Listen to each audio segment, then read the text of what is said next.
Édition, les titres, c'est tout de suite. Dans la commune de Mbane, un conflit foncier oppose habitants et investisseurs.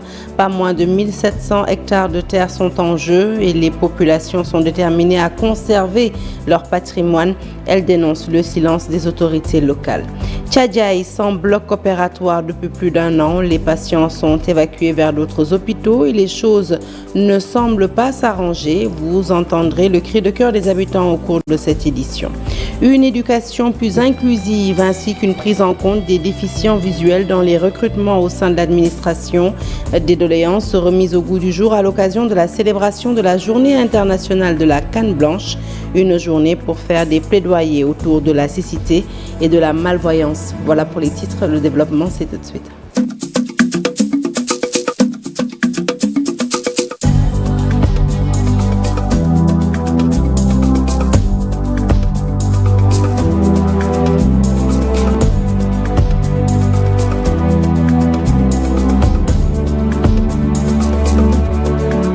Bonsoir à toutes et à tous. Je vous l'annonce donc tout de suite en titre, risque sérieux d'affrontement entre une bonne partie de la commune de Mbane et des étrangers qui voudraient s'accaparer 1700 hectares de terre. Les populations disent niet et refusent de libérer un seul mètre carré au profit des investisseurs. Elles ont dénoncé avec la dernière énergie le silence des autorités locales qu'elles accusent de travailler pour le compte de ses partenaires étrangers. On écoute à ce sujet El Hadj Malick Diop, le porte-parole du collectif Andmanko Suxali Wallo. Il est au micro de Seynou Diop. Les populations de la commune d'Mbane sont sous l'émoi. Elles sont assurées par l'administration locale avec à la tête leur maire. Ce dernier fait des pieds et des mains pour leur arracher 1700 hectares de terres où elles sont toujours vécues, cultivées, leur sang fait leur pâturage et enterrer leurs morts. À quelle fin? Offrir illégalement ce pactole foncier à Rabi Faki, un Libano-Sénégalais, de connivence avec la compagnie Seni India au détriment de ses familles de cultivateurs, pasteurs et pêcheurs. C'est ainsi que les populations d'Mbane ont décidé de faire une manifestation pacifique pour appeler le peuple sénégalais à avoir un élan de solidarité à leur égard et envoyer un message au chef de l'État pour lui demander d'intervenir et mettre fin à cette forfaiture, car Rabi Faki ne peut plus se prévaloir d'un seul mètre carré de terre dans la commune d'Mbane. N'a pas la prérogative d'octroyer 1700 hectares de terre exploités depuis des centaines d'années jusqu'à présent à une seule personne au détriment des populations locales. À Tchadjaï, les malades sont dans le désarroi total et pour cause. Le bloc opératoire est en panne depuis plus d'une année. Les patients sont évacués vers Mbour, Fatick ou encore Thiès. Une situation invivable pour ces malades qui regrettent qu'aucune justification valable ne leur ait été donnée à propos du non-fonctionnement du bloc opératoire en question. Nous écoutons les précisions d'El Hadj Buntaga Ndiaye. Il est président de la Croix-Rouge à Tchadjaï. Il est au micro de Ndeye Matidien. Je lance un appel au président de la République d'aider la population de Tchadjaï pour qu'ils puissent faire en marche le bloc opératoire de Tchadjaï. Parce que depuis 18 mois, le bloc ne marche pas. On évacue toujours vers Mbour, vers Fatick, vers Thiès. Ça, c'est pas normal. Et il y a un gynécologue, il y a une anesthésiste, il y a tout le personnel qui peut opérer. Mais c'est le manque de matériel. Il faut que ça cesse. Sinon, la prochaine fois, si vous venez ici, on va sortir toute la population de Tchadjaï pour venir derrière. Il y a l'hôpital d'Anté qui est fermé, il y a Mbour qui est saturé parce que tout le département de Mbour évacue sur Mbour. Et alors qu'à Tchadjaï, il y a un bloc opératoire qui peut fonctionner de 24 heures sur 24. Donc, je lance un appel au cœur aux élus pour qu'ils puissent venir en aide à la population de Tchadjaï. Recrutement massif au sein de la fonction publique, accès à l'éducation pour les enfants atteints de handicap visuel. La population aveugle du Sénégal pose ses doléances sur la table des autorités. C'était à Pikine à l'occasion de la célébration de la Journée internationale de la canne blanche.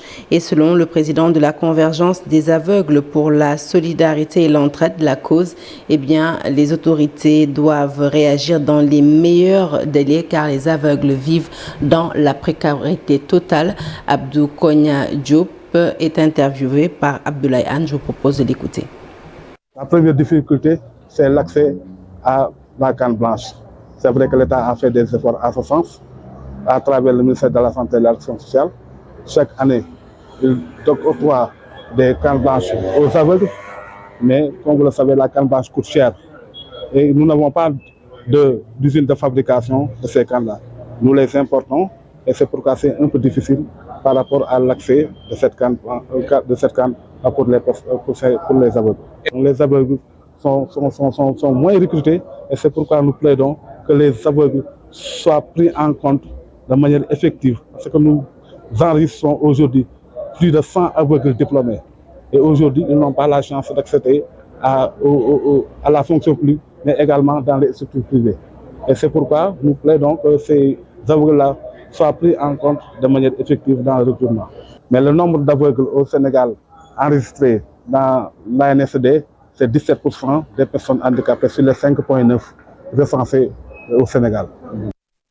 À Saint-Louis, 14 ans, après être resté 14 ans sans élection pour le renouvellement des bureaux de chambre de commerce, les opérateurs économiques de la région que vous voyez sur ces images n'en peuvent plus de patienter. Elles viennent d'organiser une conférence de presse à Saint-Louis et exigent le renouvellement des bureaux sur toute l'étendue du territoire national. Ces derniers fustigent le mutisme des autorités et interpellent le chef de l'État. Face aux défis économiques et sociaux, Seynou Diop et Habib Sek pour nous faire le point.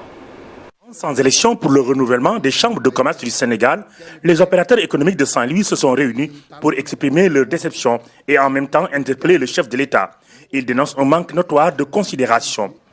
La chambre de commerce regroupe les commerçants, producteurs, éleveurs, les transformateurs, entre autres acteurs. Ils sont tous intéressés par la bonne marche de la structure. Si la chambre de commerce ne marche pas, alors nous souffrons beaucoup.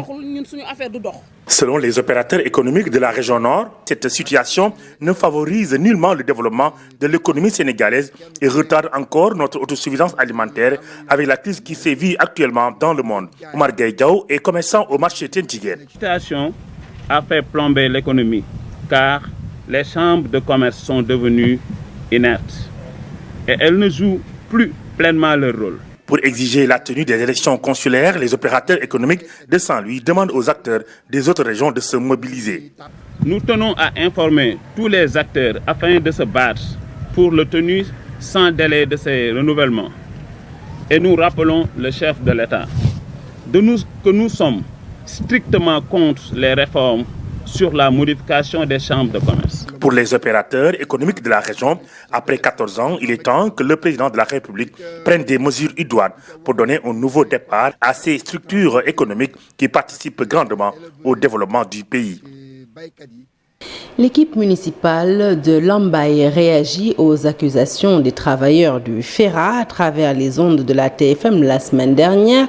Ils ont accusé le maire de rupture abusive de leur contrat et de non-paiement de plus de 5 mois de salaire. Et face à la presse, le bureau municipal mis en cause a dégagé toutes ces allégations en touche, non sans révéler les véritables motivations de cette situation. Nongo Ndiaye est le chargé de la communication à la mairie de Lambaye.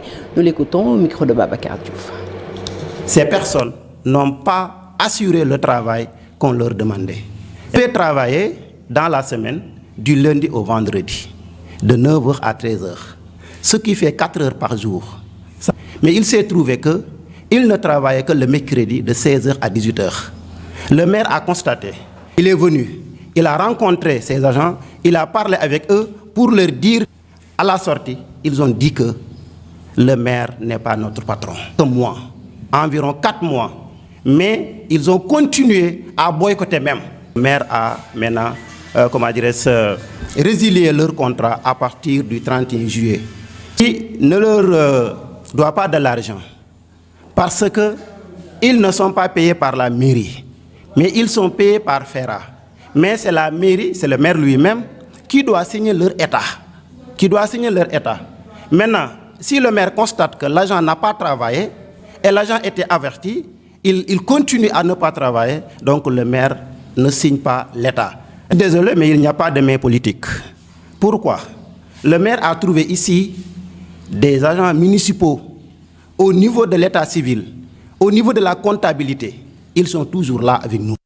À Mbaling, les acteurs de la transformation du poisson fumé, du secteur plutôt de la transformation du poisson fumé, exhortent les autorités à leur accorder des financements et pour cause, toutes leurs activités sont actuellement au ralenti à cause de la rareté du poisson. Ndaimatidjan et Mamadou Gueye ont visité ces étals. Reportage.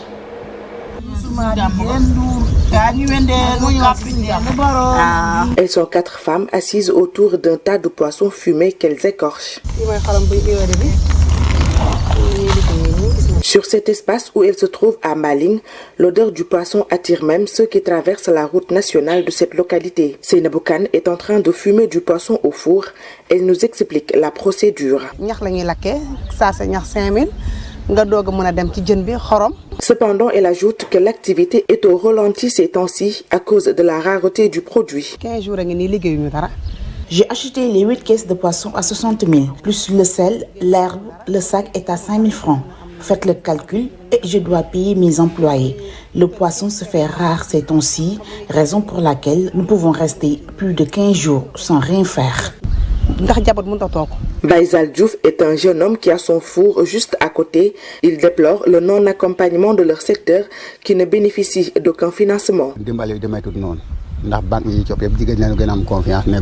Nous n'avons reçu aucun financement, ni de la DER, ni d'une quelconque organisation. Et pourtant, nous sommes des jeunes. Nous voulons travailler et réussir.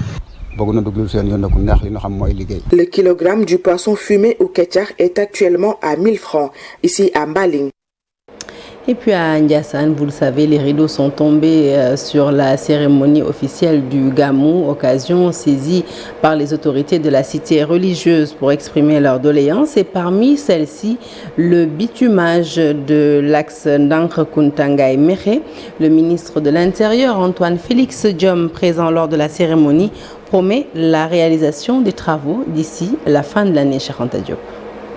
La cérémonie officielle de la 139e édition du Gamou de Ndiassane a réuni le ministre de l'Intérieur, les autorités administratives de la région, les chefs religieux, les représentants des khalifes généraux. Devant le porte-parole du khalife de Ndiassane, Serigne Abdourahmane Kounta, le ministre de l'Intérieur Antoine Félix Diome a magnifié la bonne organisation du Gamou. Ensuite, il a promis à la famille Al-Kountiou la satisfaction de cette doléance longtemps exprimée par le khalife de Ndiassane, le bitumage de l'axe Ndankre-Kuntangaï-Mekhe et la réalisation de beaucoup de projets.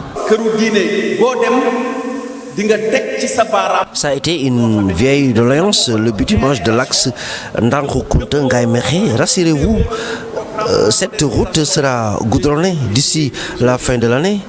D'ailleurs, cela est inscrit dans le programme spécial de désenclavement des villages. Également, l'urbanisme, les réseaux hydrauliques, l'assainissement seront aussi pris en compte et intégrés dans le programme de modernisation des cités religieuses. Des promesses dont se réjouit le porte-parole du khalife de Ndiassane, Serigne Abdourahmane Kounta, est longuement revenu sur le sens du Gamou. Je suis content des actions menées par le gouvernement visant à goudronner la route Ndankre-Ngaï-Mekhe. Ça a été toujours une vieille doléance et le Gamou de Ndiassane, c'est une vieille tradition de la famille Al-Kountiou. Nous célébrons le Gamou dans le respect des préceptes de l'islam. Serigne Abdourahmane Kounta et Antoine Félix Diome, comme s'ils se sont passés les mots, ils ont exhorté la jeunesse au travail et à éviter les dérives constatées dans les réseaux sociaux. Allez, parlons politique à présent avec le mouvement Mimi 2024 qui étend ses tentacules à Tambacounda. Ce mouvement dénonce la hausse des denrées de grande consommation et met en garde la coalition Benno Bokk Yakaar contre toute manœuvre politique à l'encontre d'Aminata Touré, désormais députée non inscrite au sein de l'Assemblée nationale. Le point, c'est avec Moussa Omar Gueye. Le mouvement Mimi 2024 pour l'intégrité, le mérite et l'indépendance vient d'être porté sur les fonds baptismaux à Tambacounda. Son coordonnateur Souleymane Dembélé, désormais ex-militant de l'Alliance pour la République APR à Tambacounda, faisait face à la presse. J'en profite d'ailleurs pour dire à ses détracteurs que nul ne peut se dresser contre le mandat de député que le peuple souverain a bien voulu lui confier. Et nous invitons nos gouvernants à s'occuper des souffrances des populations liées à la cherté de la vie et à trouver de l'emploi pour ces milliers de jeunes chômeurs que d'être dans des manœuvres à déstabiliser un adversaire politique qu'ils ne réussiront jamais à atteindre. Et nous appelons toutes les populations, surtout les jeunes et les femmes, à adhérer à notre projet politique que nous présenterons au peuple sénégalais. Je lance aussi un appel à mes anciens camarades de l'Alliance pour la République, qui sont les plus grands frustrés, marginalisés au profit des transhumants qui occupent les premières loges. Dans la capitale orientale, le mouvement Mimi 2024 envisage une tournée d'installation de sections communales dans les différentes communes du département de Tambacounda, avec le lancement des opérations de parrainage pour leur candidate Aminata Touré, horizon 2024. Et personne, je dis bien personne, ne pourra nous intimider. Et on passe à présent au sport avec l'Assemblée générale de la Linguère de Saint-Louis. Le successeur d'Amara Traoré n'a pas été désigné par le comité directeur et pour cause, les débats étaient très houleux comme vous le voyez sur ces images et finalement la rencontre a dû être annulée.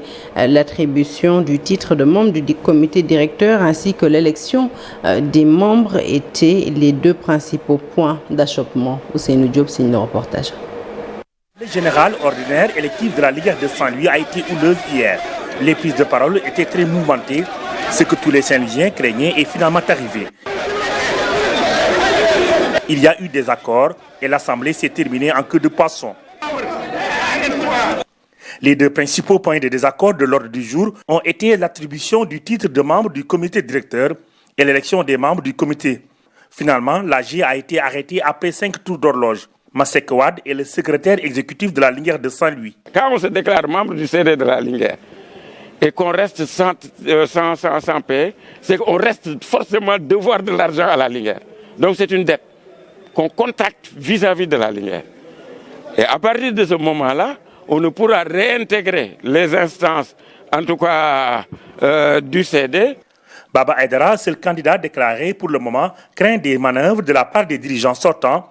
Il met en garde les autorités locales et brandit des menaces d'empêcher la tenue de la prochaine rencontre de la Linguère de Saint-Louis, prévue ce dimanche au stade de Mawadouad. On n'acceptera jamais ce qui s'est passé aujourd'hui. Le ministère du Sport et encore le ministère de l'Intérieur, qu'ils soient tenus informés que si ça continue ainsi, dimanche, il n'y aura pas match au stade Mawad Wad. Amara Traoré avait déclaré la veille de l'Assemblée générale qu'il ne va pas remplir, mais pour certains, il a un candidat secret qu'il compte soutenir. Fin de ce journal, merci de l'avoir suivi. L'actualité se poursuit sur toutes nos plateformes digitales. Merci d'avoir été avec nous. Restez sur la télévision Futur Média. Excellent début de semaine à toutes et à tous.